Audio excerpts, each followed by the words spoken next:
Hello students, mentor जी classes में आपका स्वागत है। मैं विजय फिर आपके साथ जुड़ा हूं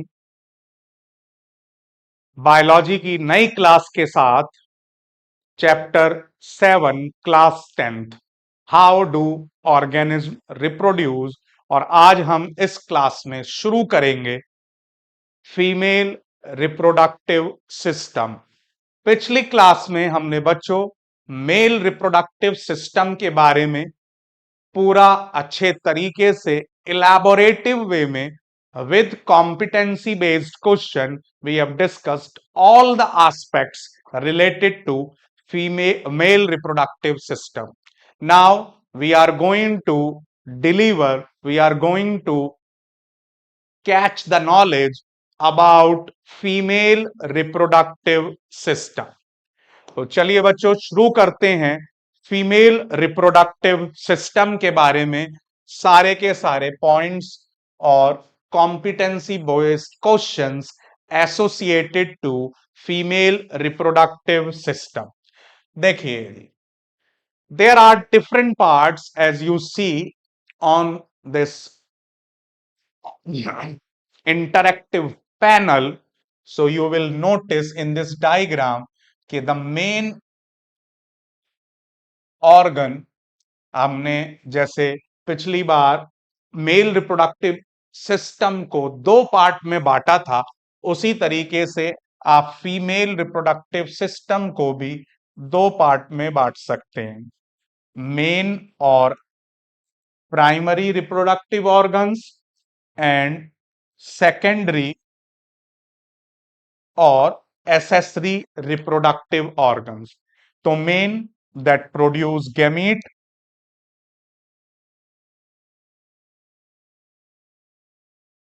मेन दैट प्रोड्यूस गैमीट्स, और ये गैमीट्स प्रोड्यूस करने वाले मेन में है आपका ओवरी। इनका काम है गैमीट्स प्रोड्यूस करना। अब बच्चों एक चीज और ध्यान रखिएगा कि जैसे हमने पिछली बार पढ़ा, लास्ट क्लास में पढ़ा, टेस्टीज टेस्टीज जो होते हैं उनके दो काम है, स्पर्म्स प्रोड्यूस करना और साथ के साथ टेस्टोस्टेरोन को रिलीज करना। और टेस्टोस्टेरोन के दो काम है, पहला to regulate spermatogenesis and second to regulate secondary sexual characters in male. उसी तरीके से ओवरी के भी दो काम है, पहला एग प्रोड्यूस करना और दूसरा एस्ट्रोजन रिलीज करना। और एस्ट्रोजन के फिर दो काम हो जाएंगे आपके, पहला to regulate oogenesis, the process of formation of ovum, and second is secondary sexual characteristics, maintenance of secondary sexual characteristics in female। तो ये दो काम इस ओवरी के हो गए। अब ओवरी को छोड़कर ये हो गया आपका मेन रिप्रोडक्टिव ऑर्गन। अब उसके बाद ओविडक्ट, यूट्रस, सर्विक्स, वेजाइना, ये जितने भी आप देख रहे हैं 1 2 3 4, all these are secondary reproductive structures because they help to transport gametes, that means egg as well as sperm। क्योंकि ये अब फीमेल बॉडी है, फीमेल बॉडी दोनों को ट्रांसपोर्ट करती है आफ्टर इजैकुलेशन। भाई एग को तो पहले ही कर दिया, लेकिन sperm after ejaculation at the site of fertilisation. और वो आप जानते हैं, the site of fertilisation is nothing but the oviduct और फैलोपियन ट्यूब, और इसको हम एक नाम से और जानते हैं, यूटेराइन। तो ये सभी फीमेल रिप्रोडक्टिव सिस्टम के पार्ट हो गए। पहला पार्ट हो गया आपका ओवरी मेन, उसके बाद ओविडक्ट और fallopian tube, then the uterus, then cervix and then vagina, जिसको हम एक एक करके पूरा डिटेल में समझेंगे और पढ़ेंगे। So I am sharing the QR code with you, इसको आप अच्छे तरीके से एक्सेस करें। फ्यूचर नोट्स बनाए, प्रिजर्व रखें इन्हें, ताकि आप इन्हें अच्छे तरीके से यूज कर सके। So that is very very important. बार बार मैं इस चीज को इसलिए कह रहा हूं क्योंकि इन्हीं के ऊपर बेस्ड क्वेश्चंस आएंगे, और वो किसी भी वैरायटी का हो, जब आपकी अंडरस्टैंडिंग है so you can do any type of question. आपको इस तरीके से मैं बायोलॉजी में स्मार्ट बना रहा हूं कि आप आसानी से किसी भी तरीके के क्वेश्चन को डील कर सकते हैं, अगर आप उसे उसी लेवल से समझकर उसके ऊपर प्रैक्टिस कर रहे हैं। So this is enough time. Okay, let's move to next. अब देखिए यहां पर उसी तरीके से ये स्टार्ट कर रहे हैं जो बात हमने कही थी कि फीमेल जर्म सेल्स और eggs are made in ovaries. अभी मैंने आपको बताया ओवरीज, अब they are responsible for production of some hormones. अब हॉर्मोन्स क्या है, अभी आपको मैंने बताया था, that is oestrogen.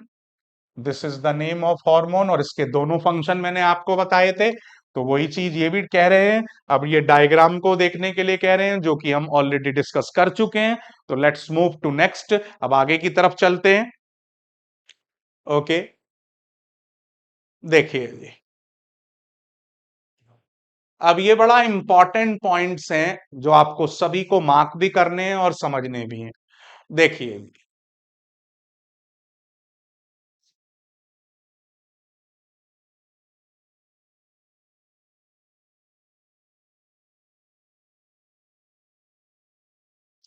Okay, let's move and focus on this text. When a girl is born, ये बात कर रहे हैं अब जब एक कोई भी फीमेल चाइल्ड पैदा होता है, the ovaries contain thousands of immature eggs. These immature eggs are also named as follicles. इन्हीं इनमेच्योर एग्स को फॉलिकल्स भी कहते हैं। और यहां थाउजेंड्स में आप एक चीज और दिमाग में रख सकते हैं कि 2 मिलियन और 20 lakhs पर ओवरी, लगभग 20-20 लाख इमेच्योर एग्स और फॉलिकल्स एक फीमेल चाइल्ड में जन्म से होते हैं। फीमेल चाइल्ड की हर ओवरी में 2 ओवरी होती हैं, उसकी प्रत्येक ओवरी में, in each ovary that female child has 20 lakhs और 2 मिलियन immature eggs और follicles at the time of birth, from birth. Birth से ही उसके पास ये 20-20 लाख इमेच्योर एग्स और फॉलिकल्स प्रेजेंट होते हैं। नेक्स्ट देखिए, व्हाट अदर दे से। देखिए, ऑन रीचिंग प्यूबर्टी, हमने पढ़ा था प्यूबर्टी लगभग 10-11 साल की एज तक जब आती है कोई भी female girl, any girl, so that is the puberty. और उस प्यूबर्टी में क्या होगा, यहां पर क्या चेंज होने शुरू हो जाएंगे, there is release of oestrogen. अब एस्ट्रोजन के निकलने की वजह से इन 20-20 लाख इमेच्योर एग्स और फॉलिकल्स के अंदर मैच्योरिटी लेवल डेवलप होना स्टार्ट होगा। देखिए यही ये बात कह रहे हैं कि some of these starts maturing, ठीक है जी, and one egg is produced every month for by one of the ovaries. अब यहां पर ये बड़ी इंपॉर्टेंट बात है कि एस्ट्रोजन निकलने से पर ovary due to maturation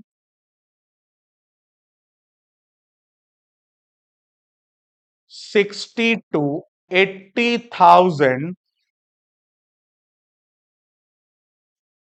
60 to 80,000 immature eggs are left. अब जो 20-20 लाख थे, प्यूबर्टी तक पहुंचते पहुंचते एट प्यूबर्टी ये कितने रह जाते हैं? अब 60 से 80 हजार हर ओवरी में रह जाएंगे। बाकी जितने भी हैं, यानी कि टोटल 20 लाख में से जो बेस्ट थे उन सभी को चुन लिया गया, और जितने भी आपके कमजोर थे उन सभी का भी मटेरियल इन 60 से 80 हजार ने यूज कर लिया।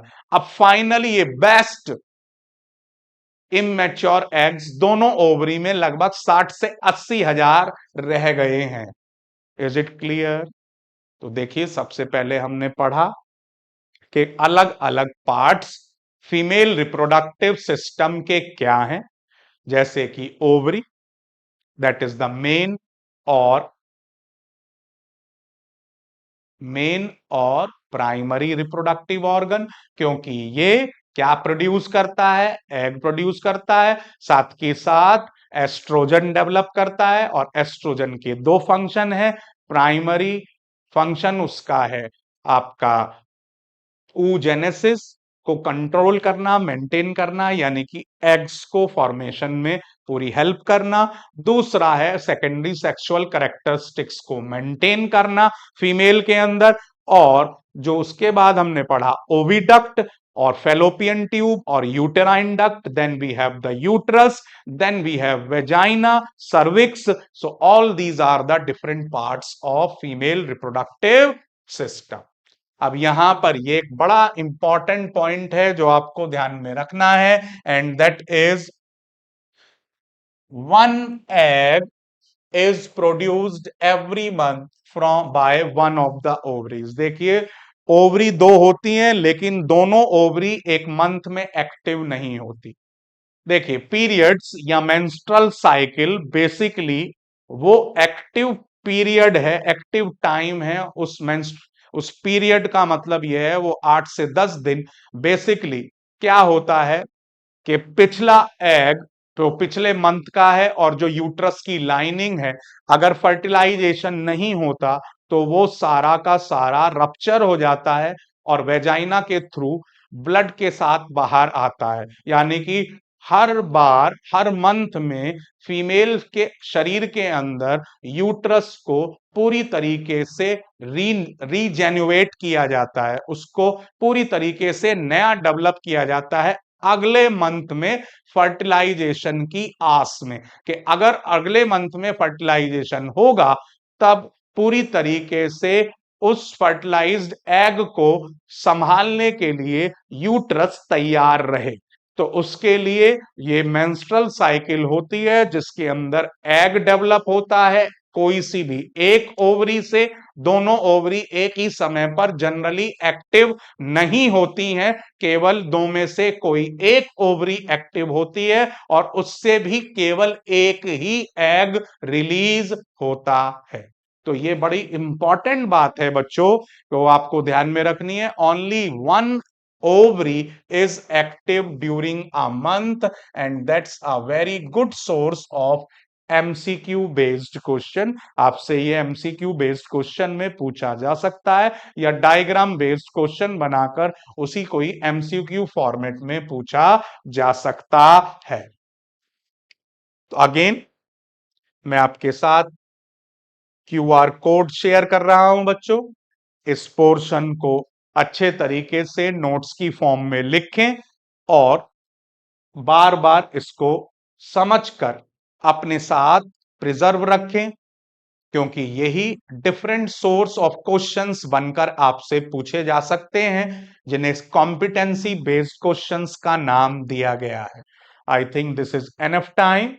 चलिए अब मूव करते हैं आगे की तरफ, और इसमें हम चलते हैं अब यूट्रस और बाकी के पार्ट्स को फोकस करते हैं।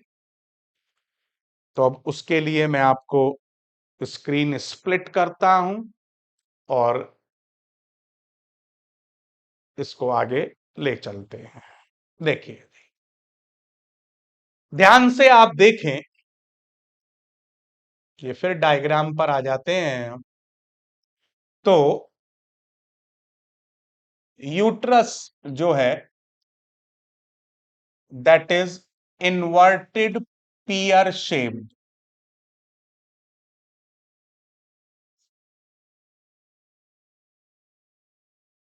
उल्टी नाशपाती के आकार जैसा होता है।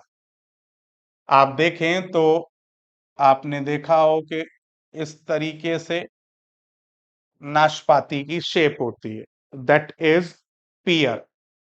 और इसको अगर मैं उल्टा कर दूं, दैट मीन्स अब इसी को हम इन्वर्टेड कर दें, सो दैट लाइक,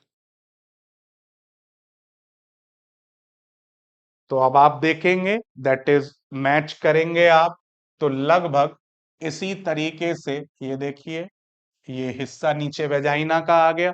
और अगर आप इसको अब को रिलेट करें तो ये लगभग उल्टी नाशपाती के आकार का हो गया है। अब इसमें आप देखेंगे तो दोनों तरफ से ये फेलोपियन ट्यूब निकल गई हैं आपकी, these are the fallopian tube.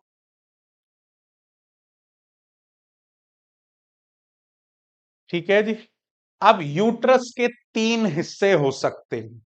एक तो ये सब से ऊपर का पार्ट हो गया जिसे हम कहते हैं आपका अपर पोर्शन, अपर पोर्शन। अब इस अपर पोर्शन की खासियत क्या है कि यहां पर आकर क्या जुड़ रही हैं, दोनों फेलोपियन ट्यूब जुड़ रही हैं। तो ये हो गया जी आपका,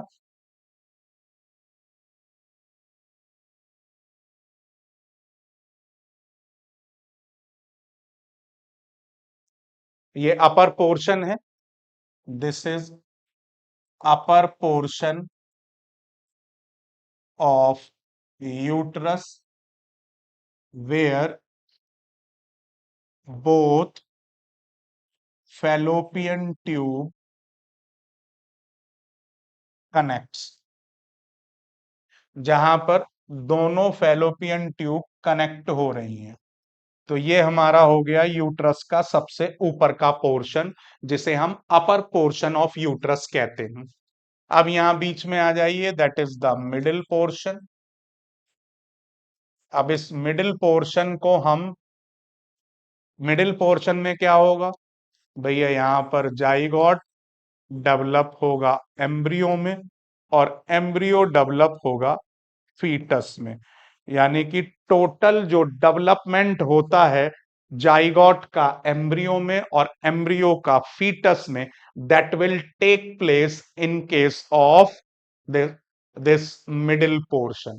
अब ये नैरो पोर्शन जो है लास्ट में, that is the narrow portion, narrow portion of uterus.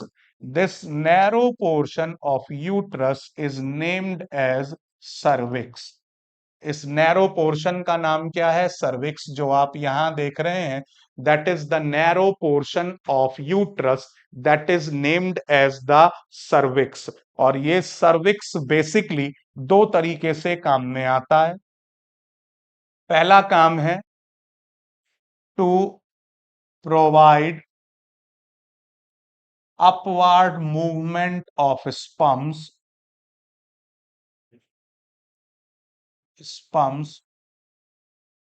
after ejaculation during copulation। अभी मैंने आपको बताया था copulation is the act of mating. और दूसरा इसका इंपॉर्टेंट फंक्शन है भैया, that is to provide path to fetus during child birth.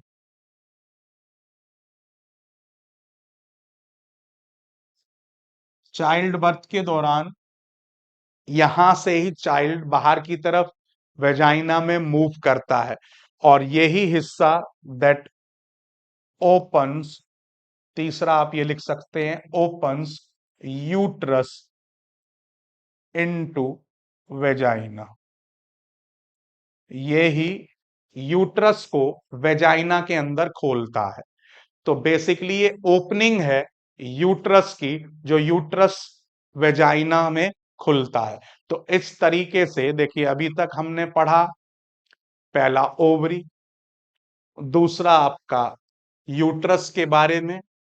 ये यूट्रस के तीन पोर्शन हो गए। पहला पोर्शन अपर पोर्शन, जहां पर दोनों फैलोपियन ट्यूब आकर जुड़ती हैं। दूसरा पोर्शन यूट्रस का मिडिल पोर्शन है, जिस मिडिल पोर्शन में जाइगोट डेवलपमेंट होता है। जाइगोट डेवलप होता है एम्ब्रियो में, और एम्ब्रियो डेवलप होता है आपका फीटस में। फिर हमने तीसरा पोर्शन पढ़ा सर्विक्स। तीसरा पोर्शन जो है ये सर्विक्स, इसके तीन काम हो सकते हैं मेजरली। पहला तो ये कि ये आपका आगे खुलता है, यूट्रस सर्विक्स के थ्रू ही वेजाइना में खुलता है, पहला।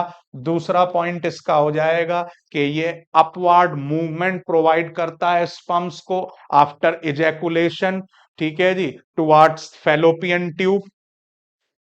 Movement of the sperms towards fallopian tube, इसमें ये भी ऐड कर सकते हैं टुवार्ड्स फैलोपियन ट्यूब।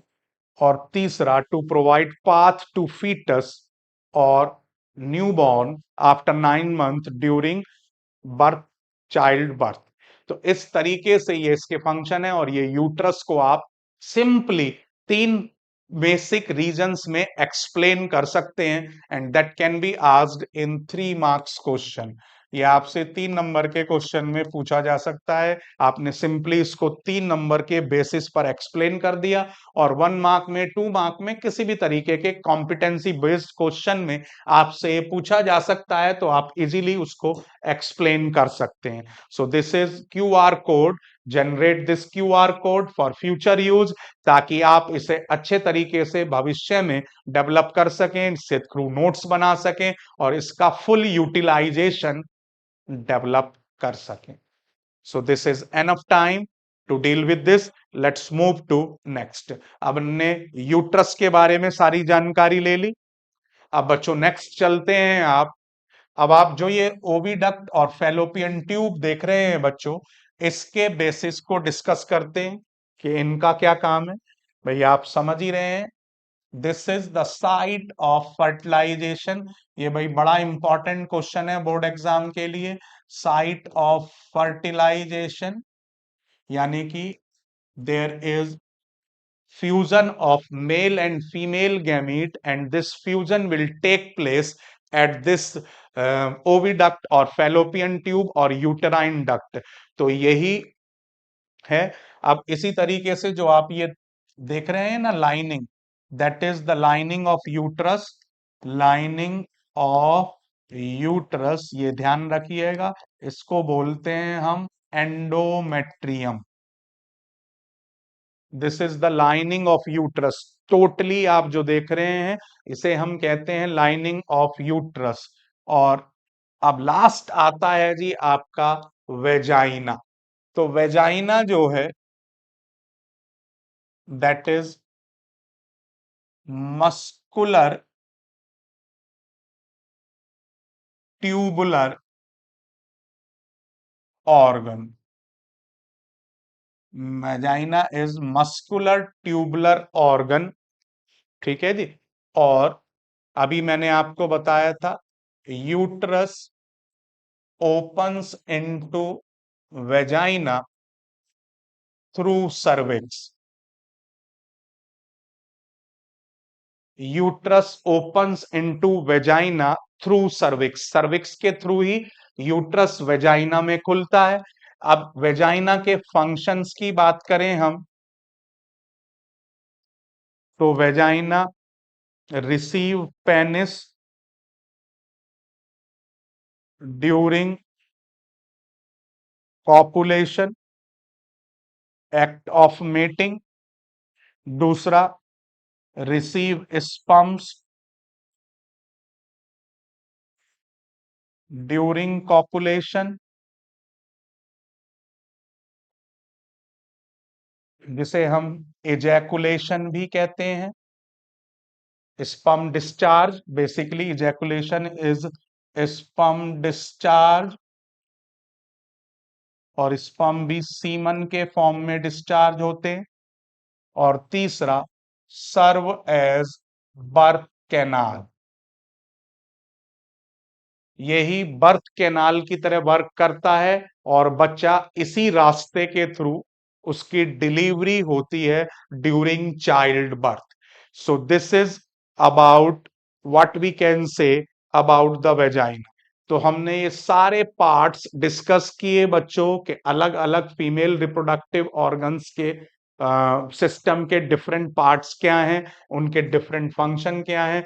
इसको भी आप क्यूआर कोड को जनरेट करें, अच्छे तरीके से अपने पास नोट्स बनाकर प्रिजर्व रखें, ताकि आप फ्यूचर यूज इनका कर सकें और इनको अच्छे तरीके से आंसर्स में बदल सकें, क्योंकि इन्हीं के बेसिस पर आपको डिफरेंट सीबीक्यू यानी कि कॉम्पिटेंसी बेस्ड क्वेश्चंस आसानी से आप उनका जवाब दे पाएंगे।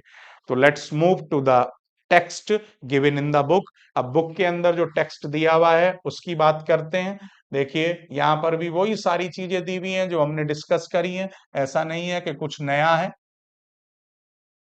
वही सारा मैंने आपके साथ शेयर किया है, डिस्कस किया है। तो अब उसी को ही एक बार समझते हैं और देखते हैं कि ये बुक में क्या दिया हुआ है। देखिए बस अब यहां आप देखेंगे, egg is carried from the ovary to warm through a thin oviduct और fallopian tube. Two oviducts unite into a elastic bag like structure known as uterus, और uterus opens in through cervix. तो हमने देखा बच्चों कि किस तरीके से ये पूरा का पूरा हुआ आपका फीमेल रिप्रोडक्टिव सिस्टम के बारे में जानकारी। इससे पहले हमने क्लास में करा मेल रिप्रोडक्टिव सिस्टम के बारे में पूरी जानकारी। तो अब अगली वीडियो में हम बच्चों पढ़ेंगे कि फर्टिलाइजेशन और डेवलपमेंट किस तरीके से होता है। अच्छे तरीके से यहां तक इसको नोट्स बनाएं, इसी तरीके से मेंटोर जी क्लासेस तक जुड़े रहे, बायोलॉजी को आसान बनाते रहें और वीजे के साथ बायोलॉजी का डीजे बजाते रहें। तो मिलते हैं अगली क्लास में बच्चों। Stay connected to mentor ji.